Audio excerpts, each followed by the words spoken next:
Bonjour à tous et bienvenue dans ce nouveau décryptage. Quand on regarde le continent africain aujourd'hui, le potentiel entrepreneurial est juste incroyable. Les opportunités sont littéralement partout, l'énergie créatrice bouillonne, mais il y a un mais. On voit beaucoup trop de projets hyper prometteurs s'arrêter net, souvent avant même d'avoir vraiment décollé. Alors aujourd'hui, on va décortiquer tout ça à froid. On va analyser les 5 erreurs fatales qui font trébucher ces business, histoire de comprendre comment bâtir des fondations qui tiennent vraiment la route. C'est la grande question qui fâche. On a tous en tête l'exemple d'un projet lancé avec une énergie de dingue, une super idée, parfois même avec pas mal d'argent sur la table, et qui, paf, met la clé sous la porte 2 ans plus tard. Ça prouve bien une chose, avoir une bonne idée, ça ne suffit pas. Et c'est justement ce grand écart entre l'enthousiasme du départ et la fermeture prématurée qu'il est indispensable de comprendre. Au programme de notre analyse, voici les 5 grands pièges. 1. Le piège de la trésorerie. 2. Le flou stratégique. 3. Le cruel manque de système interne. 4. Les conflits et erreurs de casting. Et enfin, la croissance prématurée. C'est parti. On attaque donc tout de suite avec notre point numéro 1, le piège redoutable de la trésorerie. Là, il y a une distinction monumentale à faire. Une des erreurs les plus fréquentes, c'est de confondre le succès sur le papier, c'est-à-dire le chiffre d'affaires et le bénéfice théorique, avec la vraie réalité du terrain, qui est l'argent réellement disponible sur le compte en banque. Ce n'est pas du tout la même chose. On peut très bien facturer des millions sur un gros mois et se retrouver avec les poches totalement vides pour payer ses fournisseurs le lendemain matin. Et pour illustrer ça, prenons un chiffre très simple. 60 jours. C'est un délai de paiement client hyper classique. L'entreprise avance les frais, paye ses fournisseurs, mais si le client ne lâche l'argent que dans 2 mois, la liquidité s'évapore. C'est un manque d'oxygène qui tue littéralement des entreprises pourtant rentables. Et si on ajoute à ça la saisonnalité de certains secteurs, comme l'agriculture, ça devient vite critique. Sans compter le fameux piège culturel, quand la frontière entre l'argent de la famille et l'argent de la boîte devient floue. Payer le loyer de la maison avec la caisse du magasin, c'est une hémorragie fatale pour n'importe quel projet. Pour éviter le mur, il n'y a pas de secret, il faut une discipline de fer. La solution, un tableau de trésorerie à jour chaque semaine. Que ce soit sur un cahier ou sur Excel, peu importe. Il faut noter chaque centime qui entre et qui sort avant de prendre une décision.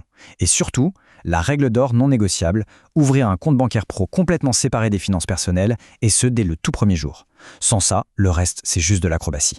Ce qui nous amène au point numéro 2, naviguer sans stratégie claire.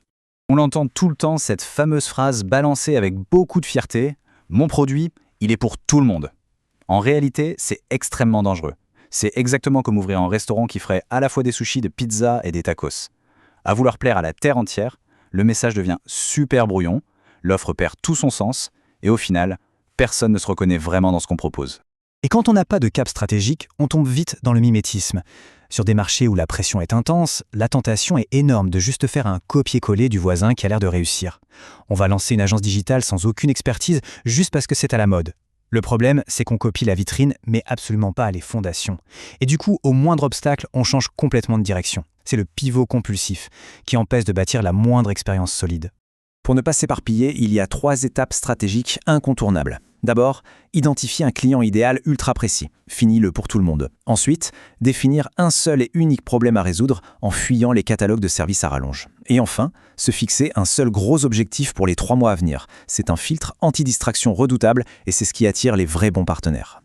Passons au point numéro 3, un problème silencieux mais dévastateur, le manque de système interne. Un grand classique dans beaucoup de jeunes entreprises, tout le système de gestion repose exclusivement sur la mémoire du fondateur. Les prix, les petits arrangements avec les clients, les commandes en attente, tout est stocké dans une seule tête.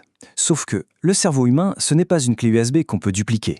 Si l'information n'est pas écrite quelque part, il est impossible de déléguer quoi que ce soit. Les mêmes erreurs se répètent en boucle et l'entreprise finit par se cogner contre un plafond de verre impossible à franchir. Il faut absolument sortir du pilotage au feeling. Ça fait illusion au début, mais ça s'effondre très vite. Et pas besoin d'acheter des logiciels hors de prix. Il suffit d'un suivi implacable de quelques indicateurs clés. Combien de ventes cette semaine? Quelle est la marge réelle? Qu'est-ce que disent les clients? Et combien de commandes sont en attente? Suivre ces métriques chaque semaine et documenter les tâches basiques, c'est ce qui permet aux dirigeants de pouvoir enfin respirer. 4e point d'achoppement, un sujet parfois un peu délicat, les conflits humains et les erreurs de casting. Sur le continent, la solidarité et le lien social, c'est une force incroyable pour lancer un projet, surtout quand les capitaux manquent. On va tout naturellement s'associer avec un ami de longue date ou un membre de la famille, parce qu'on a confiance. Mais attention, c'est une lame à double tranchant. Créer une boîte uniquement sur la base de l'affection, ça crée des angles morts immenses. S'il y a une grosse crise, Qui prend les décisions finales? Comment on répartit vraiment les bénéfices? Tous ces petits non-dits du début explosent très souvent en conflits destructeurs quelques mois plus tard. Le bouclier absolu contre ça, c'est le pacte d'associés. C'est indispensable pour poser les règles du jeu. Même si c'est fait sur 2 plis de page, ça doit dire noir sur blanc, qui apporte quoi, qui fait quoi tous les jours, et surtout comment on se sépare si ça tourne mal. Il y a un vrai mythe qui dit que signer des papiers détruit la confiance entre proches. C'est faux. En réalité, ça la protège. C'est exactement pareil pour les recrutements. Poser un cadre professionnel clair, c'est vital pour la survie de la boîte. C'est qui nous amène à notre 5e et dernier piège, la croissance prématurée. C'est un phénomène assez fou qui arrive paradoxalement quand ça commence à marcher. L'entourage voit les premières victoires et la pression sociale s'emballe. Il faut vite prouver qu'on a réussi, ou alors on panique à l'idée qu'un concurrent nous vole la vedette. Résultat, on confond le succès visible avec la vraie solidité. On fonce louer des bureaux immenses ou on ouvre une 2e boutique alors que la première n'est même pas encore rentable. L'entreprise finit asphyxiée par des charges fixes qu'elle ne peut plus du tout assumer. Avant d'appuyer sur l'accélérateur, de s'étendre ou de recruter massivement, il y a une question qui doit devenir une véritable obsession. Est-ce que le modèle est réellement prouvé ? Et un modèle prouvé, ce n'est pas juste un bon concept. C'est une marge qui est positive de façon régulière. C'est une mécanique interne qui fonctionne même quand le patron prend des vacances. C'est une équipe qui peut absorber 2 fois plus de travail sans exploser en vol. Si un seul de ces voyants est au rouge, c'est qu'il est beaucoup trop tôt pour grandir. Au final, le véritable secret de la longévité, c'est la consolidation. Si on veut fêter les 10 ans d'une entreprise au lieu de la voir s'effondrer après 2 ans de hype, il faut blinder sa trésorerie et souder son équipe. Grandir lentement, c'est se donner la capacité d'encaisser les chocs et de traverser les tempêtes qui vont forcément arriver. C'est grandir durablement. L'entrepreneuriat, c'est un parcours du combattant, c'est vrai. Mais la bonne nouvelle, c'est que toutes ces erreurs sont totalement évitables. Séparer ses comptes, cibler au laser au lieu de viser tout le monde, suivre ses chiffres de près, cadrer les relations avec ses associés et savoir tempérer ses ardeurs de croissance, tout ça, ce n'est pas une question de génie, c'est juste de la méthode et de la discipline pure. Pour clore cette exploration, voici une petite réflexion ouverte très intéressante à faire. Quand on observe le paysage économique actuel et les lancements d'entreprises autour de soi, laquelle de ces 5 erreurs saute le plus aux yeux ? Identifier ces failles, c'est vraiment la toute première étape pour réussir à bâtir des projets qui durent dans le temps. Merci d'avoir suivi cette analyse et à très vite pour un prochain décryptage.